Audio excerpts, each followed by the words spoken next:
मुश्किलों से भागना आसान होता है, ज़िंदगी का हर पहलू इम्तिहान होता है। ज़िंदगी का हर पहलू इम्तिहान होता है। डरने वालों को मिलता नहीं कुछ ज़िंदगी में, डरने वालों को मिलता नहीं कुछ ज़िंदगी में, और लड़ने वालों के कदमों में जहान होता है। तो जय हिंद दोस्तों। तो आइए इन्हीं मोटिवेशनल लाइनों के थ्रू शुरू करते हैं आज की इस इम्पॉर्टेंट वीडियो को।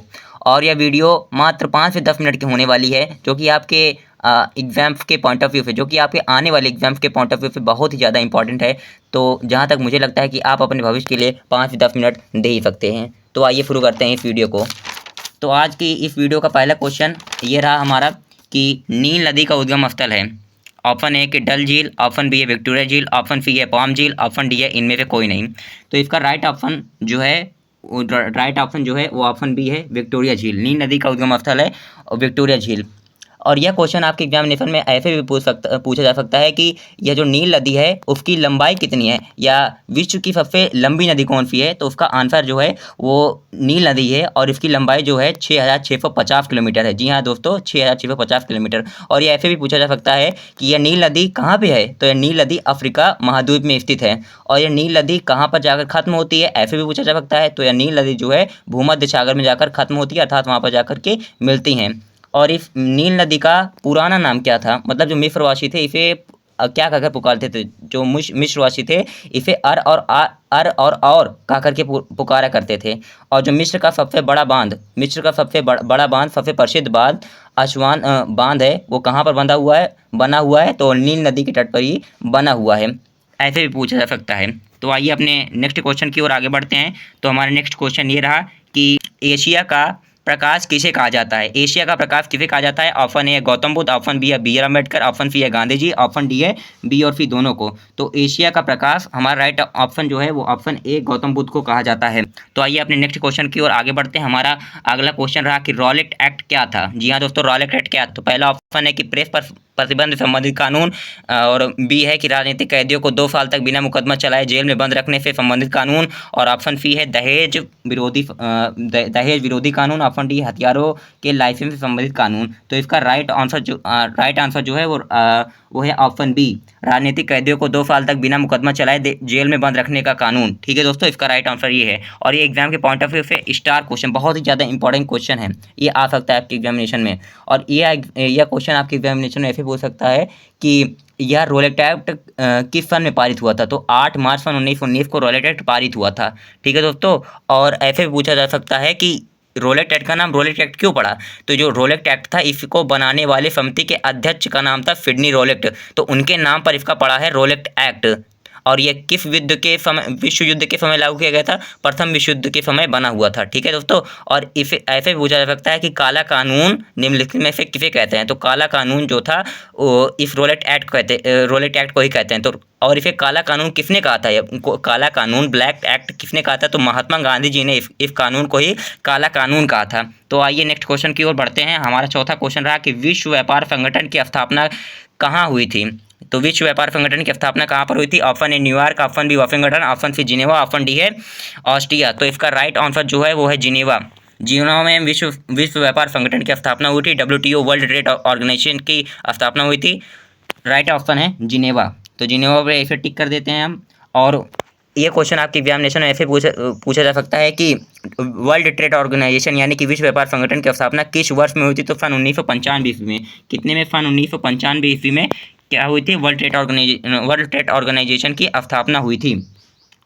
और यह जिनेवा कहाँ पर है, जिनेवा स्विट्जरलैंड में स्थित एक जगह है। तो वहाँ पर विश्व व्यापार संगठन की स्थापना हुई थी। और आइए बढ़ते हैं अपने नेक्स्ट क्वेश्चन की ओर। हमारा पांचवा क्वेश्चन ऐसा रहा, आपकी स्क्रीन पे ऐसा रहा कि ऐसा कौन सा देश है जहाँ पर रात नहीं होती है। ऐसा कौन सा देश है जहाँ पर रात नहीं होती। ऑप्शन ए रहा नॉर्वे, ऑप्शन बी है ऑस्ट्रेलिया, ऑप्शन सी है ब्रिटेन, ऑप्शन डी है इंडोनेशिया। तो इसका राइट ऑप्शन है आंसर है ऑप्शन ए नॉर्वे। नॉर्वे एक ऐसा स्थान है, ऐसी एक जगह है, यूरोप में स्थित एक ऐसी जगह है जहाँ पर रात नहीं होती है। या ऐसा भी पूछा जा सकता है कि जहाँ पर सिर्फ 40 मिनट के लिए सूर्य ढलता है, माने कि सूर्यास्त होता है मात्र 40 मिनट के लिए। तो वह स्थान है नॉर्वे। ऐसा होता क्यों है, क्योंकि इस जगह पर पृथ्वी जो है वो 66 डिग्री का कोण बना करके घूमती है। तो इतने झुकाव के वजह से ही ऐसा दिन और रात में इतना फर्क हो जाता है, इस झुकाव की वजह से ही। तो इस तरह से भी आपके एग्जामिनेशन में एक क्वेश्चन पूछा जा सकता है। तो आइए अपने छठे क्वेश्चन की ओर आगे बढ़ते हैं। तो हमारा छठा क्वेश्चन है कि विश्व के सबसे छोटे देश का नाम क्या है। ऑप्शन ए है वेटिकन सिटी, ऑप्शन बी है चीन, ऑप्शन सी है नेपाल, ऑप्शन डी है प्रिंसिपलिटी ऑफ फिनलैंड। तो इसका आंसर जो है ऑप्शन डी है प्रिंसिपलिटी ऑफ फिनलैंड। कुछ लोग इसका ऑप्शन लगा देंगे वेटिकन सिटी। मान्यता तो प्राप्त है कि वेटिकन सिटी को, बट जब पूछा जाए कि विश्व की सबसे छोटे देश का नाम, तो वह प्रिंसिपलिटी ऑफ फिनलैंड। ठीक है दोस्तों, और ये कहाँ पर स्थित है? ये इंग्लैंड से कुछ दूरी पर स्थित समुद्र में स्थित ऐसे दो पोल हैं, उन दो पोल्स के बीच में, उन दो पोल्स पर बसा हुआ ये एक ऐसा देश है, प्रिंसिपलिटी ऑफ फिनलैंड। ठीक है दोस्तों, ये इसका राइट आंसर डी है, जहाँ पर मात्र 27 लोग ही रहते हैं, लगभग 27 लोग। और ये 7वां क्वेश्चन रहा कि विश्वकोश इनसाइक्लोपीडिया नामक ग्रंथ की रचना किसने की है? तो ऑप्शन ए है दीदरो, ऑप्शन बी है रूफो, ऑप्शन डी है वॉल्टेयर, ऑप्शन डी है नेकर। तो विश्वकोश इनसाइक्लोपीडिया की रचना किसने की थी? ऑप्शन ए इसका राइट है, दीदरो ने इसकी रचना की थी। और दीदरो कहाँ के रहने वाले थे? दीदरो फ्रांस के रहने वाले थे। इस तरह से भी आपके एग्जामिनेशन में पूछा जा सकता है। आइए अपने 8वें क्वेश्चन की ओर बढ़ते हैं। हमारा 8वां क्वेश्चन रहा कि किस देश की जीडीपी ग्रोथ डोमेस्टिक प्रोडक्ट सबसे अधिक है? अभी तक सबसे ज़्यादा किसके अधिक है? ऑप्शन ए है इंडिया, ऑप्शन बी है अमेरिका, ऑप्शन सी है चीन, ऑप्शन डी है जर्मनी। यह क्वेश्चन भी आपके एग्जाम के पॉइंट ऑफ व्यू से बहुत ज़्यादा इंपॉर्टेंट है, बहुत ही ज़्यादा इंपॉर्टेंट होता है। तो इसका राइट आंसर जो है वो अमेरिका है। अमेरिका सबसे ज़्यादा जीडीपी अमेरिका की है, लगभग 27 से लेकर 28 ट्रिलियन यूएस डॉलर। और इंडिया की 4 से 5 यूएस ट्रिलियन डॉलर है, चीन की 17 ट्रिलियन डॉलर है, और जर्मनी की 4 से 5 है। आइए अपने नेक्स्ट क्वेश्चन की ओर बढ़ते हैं। नवा क्वेश्चन है कि फ्रांस की क्रांति किस वर्ष हुई? फ्रांस की क्रांति किस वर्ष हुई? यह भी इंपॉर्टेंट, आपके एग्जाम के पॉइंट ऑफ व्यू से बहुत ज़्यादा इंपॉर्टेंट है, स्टार क्वेश्चन है। और इसका ऑप्शन है कि ऑप्शन ए 14 जुलाई 1789, बी ऑप्शन है 15 जुलाई 1789, सी है कि 17 जुलाई 1789, डी है कि 13 जुलाई 1789। तो इसका राइट आंसर जो है 14 जुलाई 1789 ईस्वी। तो दोस्तों मैं एक बार आपको बता दूं कि अगर आपने अभी तक इस चैनल को सब्सक्राइब और वीडियो को लाइक नहीं किया तो कर दीजिए। अगर आप और आगे आने वाले क्वेश्चनों का अगर आपको आंसर पता है होगा तो आप उसका आंसर जो है कमेंट बॉक्स में कमेंट करके जाइएगा, और लास्ट में अपना स्कोर भी देख लीजिएगा कि कितना आपका स्कोर बनता है। तो ऑप्शन डी है कि ऐसा कौन सा जंतु है तो जो दूध और अंडे दोनों देता है? ऐसा कौन सा जंतु है जो दूध और अंडे दोनों देता है? दूध और अंडे दोनों देता है। ऑप्शन ए है कि मानव, ऑप्शन बी है ब्लू व्हेल, ऑप्शन सी है एकेडिना और प्लेटिपस, ऑप्शन डी है ए और बी दोनों। तो इसका राइट आंसर जो है वो ऑप्शन सी है, एकेडिना और प्लेटिपस ऐसे जंतु है जो दूध और अंडे दोनों देते हैं। जी हाँ दोस्तों, ये ऐसे जंतु है जो दूध और अंडे दोनों देते हैं। आइए अपने अगले क्वेश्चन की ओर बढ़ते हैं। हमारा अगला क्वेश्चन, ये क्वेश्चन भी आपके ये क्वेश्चन जो है आईएएफ के एग्जाम में पूछा गया, 2021 के आईएएफ के एग्जाम में पूछा गया था इंटरव्यू में। बहुत ही ज़्यादा इंपॉर्टेंट क्वेश्चन है, स्टार क्वेश्चन, इसे आप बहुत ही अच्छी तरह से तैयार करेंगे। और हमारा 11वां क्वेश्चन रहा कि विश्व की सबसे लंबी पर्वत श्रेणी कौन सी है? विश्व की सबसे लंबी पर्वत श्रेणी कौन सी है? ऑप्शन ए है कि हिमालय पर्वत श्रेणी, ऑप्शन बी है एंडीज पर्वत श्रेणी, ऑप्शन सी है ए और बी, ऑप्शन डी है इनमें से कोई नहीं। तो इसका राइट आंसर जो है वो ऑप्शन बी है, ऑप्शन बी एंडीज पर्वत श्रेणी। ये कहाँ पर स्थित है? दक्षिण अमेरिका में स्थित सबसे लंबी पर्वत श्रेणी का नाम जो है वो एंडीज पर्वत श्रेणी है, वहीं पर ये स्थित है, एंडीज पर्वत श्रेणी। और हमारा अगला क्वेश्चन रहा कि 12वां एलपीजी लिक्विफाइड पेट्रोलियम गैस, इसका फुल फॉर्म होता है लिक्विफाइड पेट्रोलियम गैस। एलपीजी का प्रमुख घटक कौन सी गैस होती है? ऑप्शन ए है ब्यूटेन, ऑप्शन बी है प्रोपेन, ऑप्शन सी है मेथेन, ऑप्शन डी है उपरोक्त सभी। तो इसका राइट आंसर जो है वो ऑप्शन ए है, ऑप्शन ए ब्यूटेन। और यहाँ पर एक बात आप यह भी जान लीजिए कि इसमें मुख्य घटक तो ब्यूटेन ही है, परंतु जब गैस लीक होती है तो वहाँ पर ब्यूटेन की गंध नहीं आती, वहाँ पर एथिल मरकैप्टन की गंध आती है, उस गैस की गंध आती है। उस गैस का नाम है एथिल मरकैप्टन। ठीक है दोस्तों। और 13वां क्वेश्चन है कि सबसे भारी धातु का नाम क्या है? सबसे भारी धातु का नाम है option a lithium, option b है ऑस्मियम, ऑप्शन सी है क्रोमियम, ऑप्शन डी इनमें से कोई नहीं। तो इसका राइट ऑप्शन जो है ऑप्शन बी है ओस्मियम। और ये सबसे भारी धातु है, संसार में सबसे भारी धातु का नाम है ओस्मियम। और जो लिथियम है ऑप्शन ए, ये वाला ऑप्शन ए जो है वो सबसे हल्की धातु है लिथियम। और ऑप्शन सी जो हमारा ये है क्रोमियम जो है सबसे कठोर धातु है। तो आइए अपने अगले क्वेश्चन की ओर बढ़ते हैं। हमारा अगला क्वेश्चन इस तरह रहा, कुछ 14वां क्वेश्चन है कि कोशिका के अध्ययन विज्ञान को क्या कहते हैं? कोशिका के अध्ययन विज्ञान को क्या कहते हैं? ऑप्शन ए है क्रोमोलॉजी, ऑप्शन बी है पोमोलॉजी, ऑप्शन सी है फाइटोलॉजी, ऑप्शन डी है नेफ्रोलॉजी। तो इसका राइट आंसर जो है फाइटोलॉजी है। फाइटोलॉजी में कोशिका का अध्ययन किया जाता है, और पोमोलॉजी में फलों का अध्ययन किया जाता है। इस तरह से ही सबका अध्ययन किया जाता है। आगे बढ़ते हैं। हमारा 15वां क्वेश्चन रहा कि यूरोप का मरीज किस देश को कहते हैं? यूरोप का मरीज किस देश को कहते हैं? ऑप्शन ए है ब्रिटेन, ऑप्शन बी है इटली, ऑप्शन सी है जर्मनी, ऑप्शन डी है टर्की या तुर्की। तो इसका राइट आंसर जो है वो है डी, तुर्की को यूरोप महाद्वीप का मरीज कहते हैं, मानते हैं वहाँ के लोग, यूरोप के। डी इसका है तुर्की, राइट आंसर है डी तुर्की। ठीक है दोस्तों, आइए अपने अगले क्वेश्चन की ओर बढ़ते हैं। फॉलो क्वेश्चन है कि विश्व का सबसे बड़ा हवाई अड्डा कहाँ पर है? विश्व का सबसे बड़ा हवाई अड्डा कहाँ पर है? ये आपके एग्जामिनेशन के दृष्टिकोण से एकदम स्टार क्वेश्चन है, बहुत ज़्यादा टाइप क्वेश्चन है। इसे भी आप बड़े बड़े अच्छे तरीके से तैयार करेंगे। तो इसका राइट ऑप्शन जो है, पहले ऑप्शन देख लेते हैं। Option a Saudi Arab, option b India, option c America, option d रूस। तो सबसे बड़ा हवाई अड्डा, विश्व का सबसे बड़ा हवाई अड्डा सऊदी अरेबिया में स्थित है, और इसका नाम जो है, इसका नाम है काफिया किंग फहद इंटरनेशनल एयरपोर्ट है, और ये 78,000 हेक्टेयर में फैला हुआ है। जी हाँ दोस्तों, 78,000 हेक्टेयर में फैला हुआ है, सबसे बड़ा विश्व का हवाई अड्डा है, या एयरपोर्ट कह सकते हैं। ऑप्शन हमारा 7वां क्वेश्चन रहा कि वैद्युत चुंबकीय तरंगे कितने प्रकार की होती हैं? ऑप्शन ए रहा 7, ऑप्शन बी 9, ऑप्शन सी है 8, ऑप्शन डी है 5। तो इसका राइट ऑप्शन जो है, या राइट आंसर जो है वो है ऑप्शन सी, ऑप्शन सी 8। तो वैद्युत चुंबकीय तरंगे कितने प्रकार की होती हैं? वैद्युत चुंबकीय तरंगे कुल 8 प्रकार की होती हैं। आइए अपने अगले क्वेश्चन की ओर बढ़ते हैं। हमारा अगला क्वेश्चन रहा कि भारतीय संविधान की प्रस्तावना में कितने प्रकार की स्वतंत्रता की बात की गई है? कि भारतीय संविधान की प्रस्तावना में, भारतीय संविधान की प्रस्तावना में कुल कितने प्रकार की स्वतंत्रता की बात की गई है? तो आइए देखें इनके ऑप्शन को देखते हैं। Option a 7, option b 8, option c 6, option D है 5। तो कितने प्रकार की स्वतंत्रता की बात की गई है? ऑप्शन डी राइट है, 5 प्रकार की स्वतंत्रता की गई है। और वो कौन कौन सी स्वतंत्रताएं हैं? पहली स्वतंत्रता है विचार की, दूसरी है अभिव्यक्ति की, तीसरी है विश्वास की, और चौथी है धर्म की, और इसी तरह 5वीं है उपासना की। इस प्रकार से मिलाकर के कुल 5 प्रकार की होती हैं। और हमारा 19वां क्वेश्चन कुछ इस तरह से रहा कि भारतीय भ्रूण विज्ञान का जनक किसे कहते हैं? भारतीय भ्रूण विज्ञान का जनक किसे कहते हैं? ऑप्शन है पंचानन महेश्वरी, ऑप्शन बी है साराभाई, ऑप्शन सी है स्वामीनाथन, ऑप्शन डी है इनमें से कोई नहीं। तो इस क्वेश्चन का राइट आंसर ऑप्शन ए है, पंचानन महेश्वरी जी को ही, पंचानन महेश्वरी जी को भारतीय भ्रूण विज्ञान का जनक कहते हैं, पंचानन महेश्वरी को। ये भी आपके एग्जामिनेशन के पॉइंट ऑफ व्यू बहुत ज़्यादा इंपॉर्टेंट है, इसे भी स्टार्ट कर देते हैं। इसे भी आप बड़े अच्छे तरीके से अपने एग्जाम के पॉइंट ऑफ व्यू से तैयार करेंगे। तो हमारा 20वां क्वेश्चन रहा कि उत्तर प्रदेश का मैनचेस्टर किसे कहते हैं? ऑप्शन ए है लखनऊ, ऑप्शन बी है मेरठ, ऑप्शन सी है कानपुर, ऑप्शन डी है फारुखाबाद। तो उत्तर प्रदेश का मैनचेस्टर किसे कहते हैं? इसका राइट आंसर है कानपुर, ऑप्शन सी कानपुर। इसका राइट आंसर है ऑप्शन सी कानपुर। आइए अपने अगले क्वेश्चन की ओर बढ़ते हैं। ऑप्शन 21वां, करो या मारो का नारा किसने दिया था? करो या मारो का नारा किसने दिया था? ऑप्शन ए है सुभाष चंद्र बोस, ऑप्शन बी है महात्मा गांधी, ऑप्शन सी है चंद्रशेखर आज़ाद, ऑप्शन डी है भगत सिंह। तो इस नारे को हमारे राष्ट्रपिता महात्मा गांधी जी ने दिया था।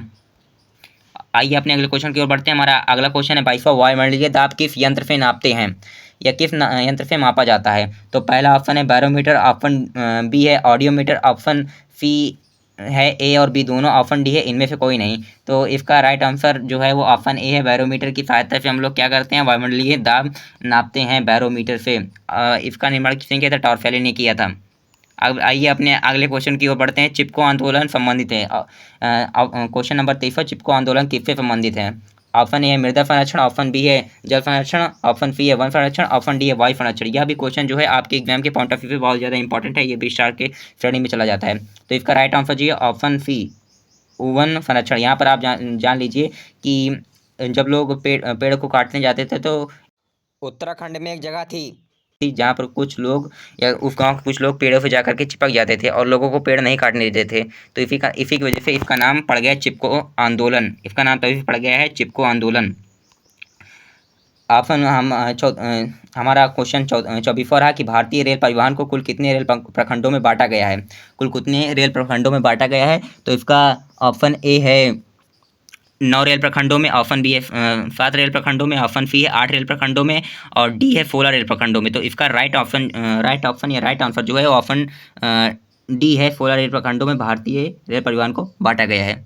तो आइए अपने नेक्स्ट क्वेश्चन की बढ़ते हैं। हमारा 25वां क्वेश्चन रहा कि ऐसा कौन सा पेड़ है जिसमें पत्ते नहीं होते हैं? ऐसा कौन सा पेड़ है जिसमें पत्ते नहीं होते हैं? पहला है करील या करीर, ऑप्शन बी है नींबू, ऑप्शन सी है शरीफा, ऑप्शन डी है उपरोक्त सभी। तो इसका राइट आंसर जो है वो करील या करीर है। ये ऐसा पौधा है, ऐसा पेड़ है जिसमें पत्ते ही नहीं होते हैं, कांटेदार पौधा है।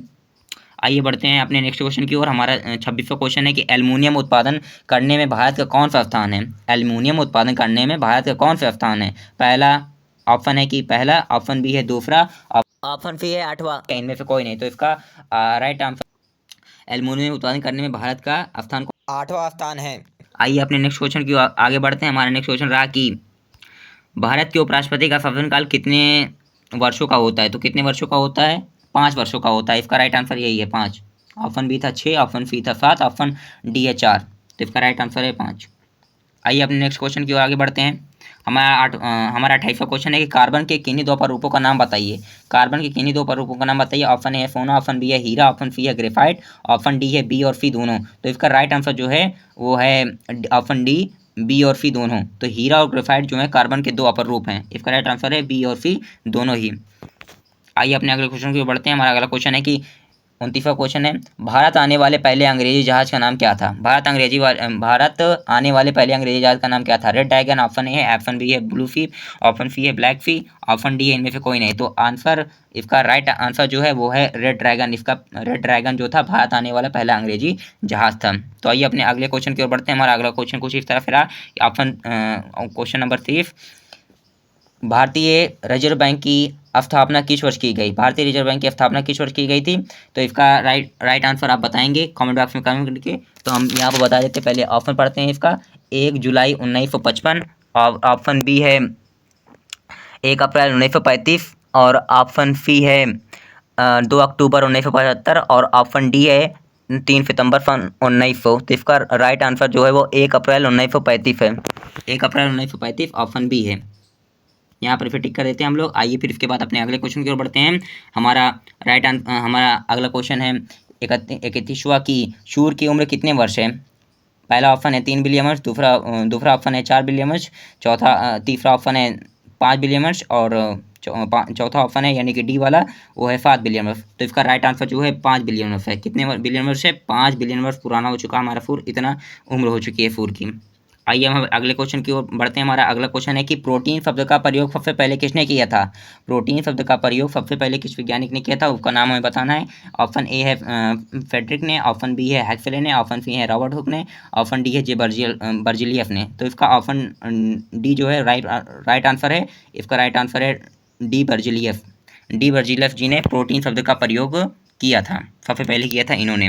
रॉबर्ट हुक ने किया नहीं था, इन्होंने खोजा था डेड फेल को माने कि सबसे पहले इन्होंने इन्वेंट किया था फॉल ऑफ पैफर टीवी में फेल को। इन्होंने क्या खोजा था? फेल को खोजा था। फेल को खोजने के साथ इन्होंने मृत फेल की कोशिका भित्ति को खोजा था। ठीक है। आइए अपने अगले क्वेश्चन की ओर बढ़ते हैं। हमारा अगला क्वेश्चन कुछ इसी तरफ रहा कि 33 की मौलिक अधिकारों की संख्या कितनी है? ऑप्शन ए है 6, ऑप्शन बी है 5, ऑप्शन सी है 4, ऑप्शन डी है 7। तो इसका राइट आंसर जो है वो ऑप्शन ए है 6। आइए अपने अगले क्वेश्चन की ओर बढ़ते हैं। हमारा अगला क्वेश्चन है कि 34वां, महात्मा गांधी का जन्म कब हुआ? महात्मा गांधी का जन्म कब हुआ था? 20 अक्टूबर, ऑप्शन ए है कि 20 अक्टूबर 1869 ईस्वी, बी है कि 14 अक्टूबर 1869 ईस्वी, सी है कि 2 अक्टूबर 1869 ईस्वी, ऑप्शन डी है कि 7 अक्टूबर 1869 ईस्वी। तो इसका राइट आंसर है सी, 2 अक्टूबर 1869 ईस्वी को महात्मा गांधी जी का जन्म हुआ था। आइए अपने अगले क्वेश्चन की ओर बढ़ते हैं। हमारा अगला क्वेश्चन कुछ इसी तरह से रहा। 35वां क्वेश्चन कि भारतीय राष्ट्रीय कांग्रेस की स्थापना किस वर्ष हुई थी?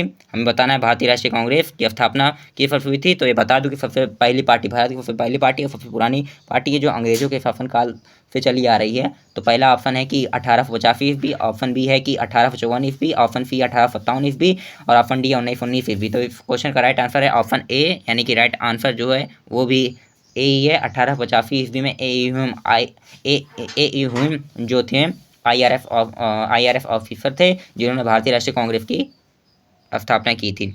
26वां हमारा कुछ इस तरफ रहा। 36वां क्वेश्चन कुछ इस तरफ रहा हमारा कि रसायन विज्ञान का जनक किसे कहते हैं? रसायन विज्ञान का जनक किसे कहते हैं? ऑप्शन ए रहा अरस्तु, option b Einstein, option c Lavoisier, option c इनमें से कोई नहीं। तो रसायन विज्ञान का जनक लेवाइजियर को कहा जाता है। Option C right question of this question. Option C right answer of the question. लेवाइवियर को ही रसायन विज्ञान का जनक कहा जाता है या पिता कहा जाता है, हम ऐसे कह सकते हैं। तो ऑप्शन आइए अपने अगले क्वेश्चन की बढ़ते हैं। हमारा अगला क्वेश्चन है कि 35वां, वह रेशेदार फसल जिसे सुनहरा रेशा कहते हैं। वह रेशेदार फसल जिसे सुनहरा रेशा कहते हैं। ऑप्शन ए है जूट, ऑप्शन बी है रेशम, ऑप्शन सी है सन, ऑप्शन डी है कपास। तो इसका राइट आंसर भी आप कमेंट में करेंगे अगर आपको पता होगा, नहीं तो हम बता देते हैं कि इसका राइट आंसर है जूट। ऑप्शन ए जो है वो है जूट। आइए अपने अगले क्वेश्चन की ओर आगे बढ़ते हैं। हमारा अगला क्वेश्चन है कि 38वां, अमेरिका की राजधानी क्या है? ऑप्शन ए है लंदन, ऑप्शन बी है तेहरान, ऑप्शन सी है वाशिंगटन डीसी, ऑप्शन डी है इनमें से कोई नहीं। यह भी क्वेश्चन आपके एग्जाम के पॉइंट ऑफ व्यू से इंपॉर्टेंट है, स्टार कर देते हैं, स्टार मार्क लगा देते हैं, यह भी इंपॉर्टेंट है। तो इसका राइट आंसर जो है वाशिंगटन डीसी है। राइट आंसर क्या है? वाशिंगटन डीसी अमेरिका की राजधानी है। अपने अगले क्वेश्चन की ओर आगे बढ़ते हैं। हमारा अगला क्वेश्चन है कि 39वां माउंट एवरेस्ट की चोटी पर पहुंचने वाली पहली महिला का नाम। नाम हमें बताना है पहले माउंट एवरेस्ट की चोटी पर पहुंचने वाली पहली महिला का नाम। अगर इसे उमेश देख रही हैं तो इस क्वेश्चन का आंसर वो जरूर कमेंट बॉक्स में कमेंट करेंगी। Option A Junko Tabei, option B Bachendri Pal, option C Malavath Poorna, option D है पीटी उषा। तो इसका राइट आंसर जो है वो जंको तेबई है, जिन्होंने क्या किया था, सबसे पहले ये माउंट एवरेस्ट की चोटी पर पहुंचने वाली पहली महिला थी। हमारा लास्ट क्वेश्चन रहा, आखिरी क्वेश्चन इंपॉर्टेंट। 40वां कि विश्व की सबसे ऊंची प्रतिमा का नाम क्या है? ये आपके एग्जामिनेशन के पॉइंट ऑफ व्यू से बहुत ही ज़्यादा इंपॉर्टेंट है। तो आइए इसके ऑप्शन को पढ़ते हैं। ऑप्शन ए है statue of unity, option b है लिविंग शेक्सपियर, ऑप्शन सी है statue of belief, option D है इनमें से कोई नहीं। तो इसका राइट आंसर जो है वो ऑप्शन ए है, स्टैचू ऑफ यूनिटी। सबसे ऊंची स्टैचू ऑफ यूनिटी है, सरदार वल्लभ भाई पटेल जी की प्रतिमा है। तो दोस्तों अगर आपको वीडियो अच्छी लगी हो तो इस वीडियो को लाइक और चैनल को सब्सक्राइब करना ना भूलें, क्योंकि आपके एक सब्सक्राइब और एक लाइक से हमें बहुत ही ज़्यादा मोटिवेशन मिलता है। सच में दोस्तों बहुत ही ज़्यादा मोटिवेशन मिलता है ऐसी न्यू इन्फॉर्मेटिव वीडियो बनाने के लिए। तो तब के लिए जय हिंद दोस्तों, मिलते हैं एक नेक्स्ट वीडियो में।